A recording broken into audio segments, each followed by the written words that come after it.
بسم الله الرحمن الرحيم.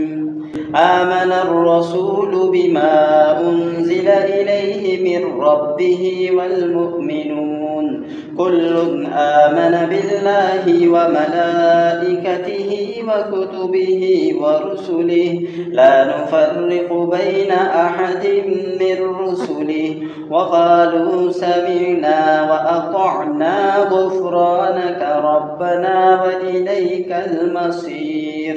لا يكلف الله نفسا إلا وسعها لها ما كسبت وعليها ما اكتسبت ربنا لا تؤاخذنا إن نسينا أو أخطأنا ربنا ولا تحمل علينا إصرا كما حملته على الذين من قبلنا ربنا ولا تحملنا ما لا طاقة لنا به واعف عنا واغفر لنا وارحمنا أنت مولانا فانصرنا على القوم الكافرين.